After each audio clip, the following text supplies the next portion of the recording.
This is Tom Contact Sport, and in today's video we are testing CPUs and GPUs in the Battlefield 2042 open beta to see which one performs the best. So apparently the open beta build is a few months old, so the numbers you see here might not be indicative of the performance you can expect when the game releases.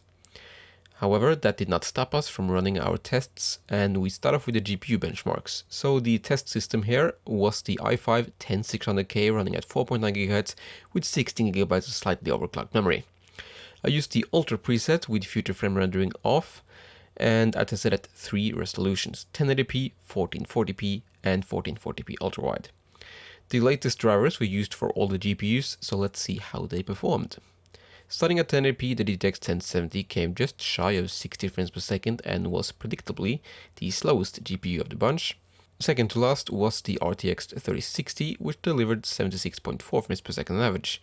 That makes it 28% faster than the 1070 and 9% slower than the 6600 XT. The 6600 XT failed to match the 5700 XT in BF 2042, and it came in 7% behind.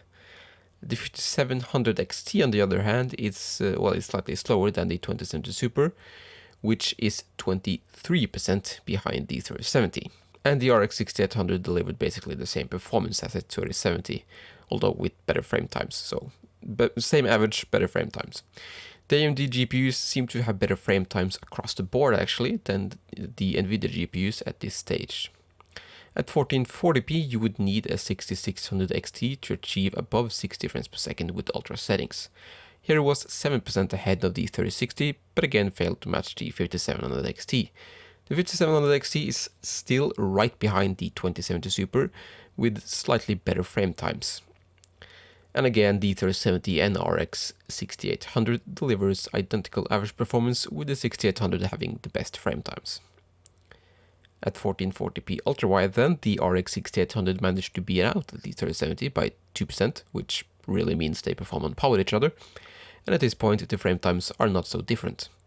The 5700 XT and 2070 Super now deliver essentially identical performance, neither of which is hitting 60 frames per second on average, while the RTX 3060 and 6600 XT also deliver similar performance to each other at just under 50 frames per second on average. So the RX 6800 and the RTX 3070 are equally fast for now, but we did see better frame times with the RX 6800, so we'll go with that one for the CPU benchmarks.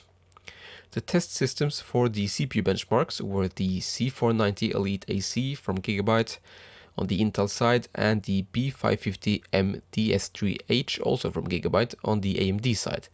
And this is because it supports all the Ryzen CPUs and PCIe 4.0 on 3rd and 4th gen Ryzen. Both the AMD and Intel systems ran the same 16 GB of memory running at XMP settings of 3600 MHz 1890 1938, apart from the Ryzen 1600, which ran 3200 MHz 1616 1632. The AMD CPUs were cooled with the Rate Max cooler, and the Intel CPUs were cooled with the Cooler Master Hyper 202 Black Edition.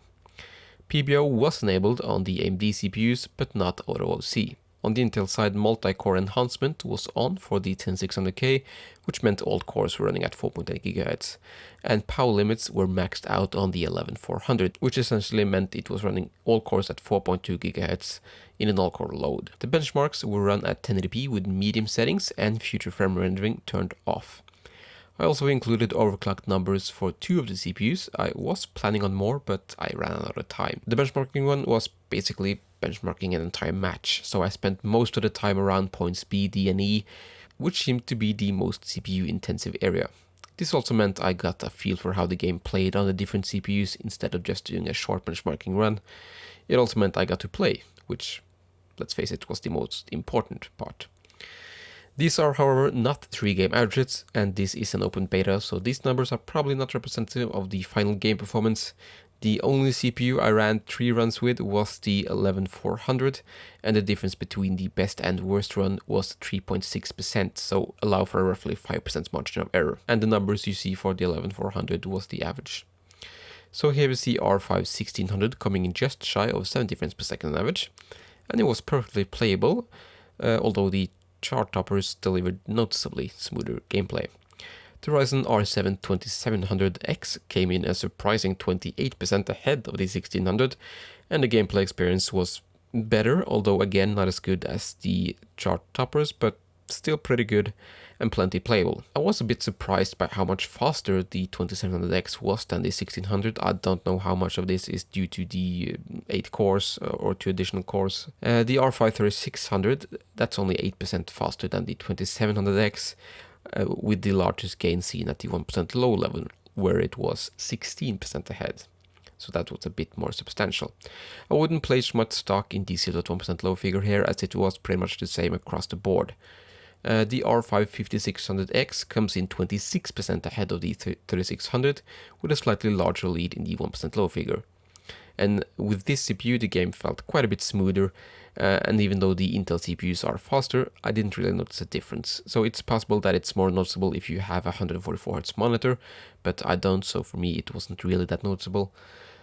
Anyway, the 11400 is 11% ahead of the R5 5600X, and this is a first. In no other game that I have benchmarked in the past does one of the i5s beat the R5 5600 by this large a margin.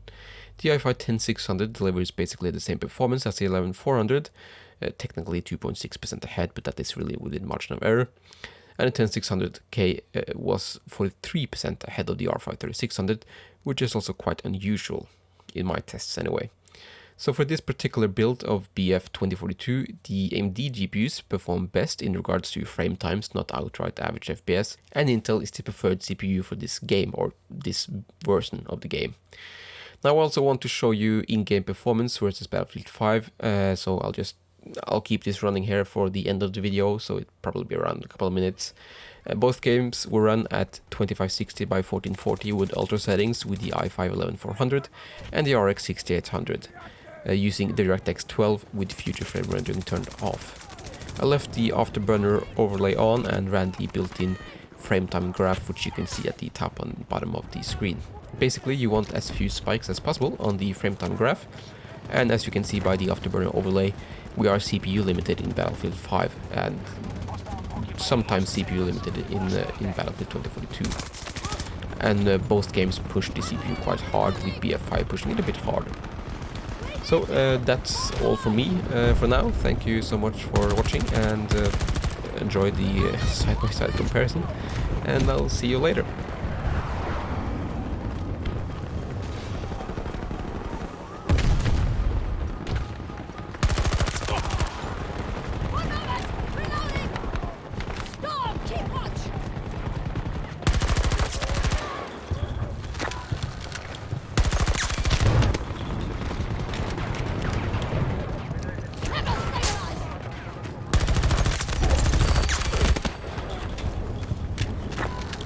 Now hold Bravo sector. We control most sectors on the battlefield.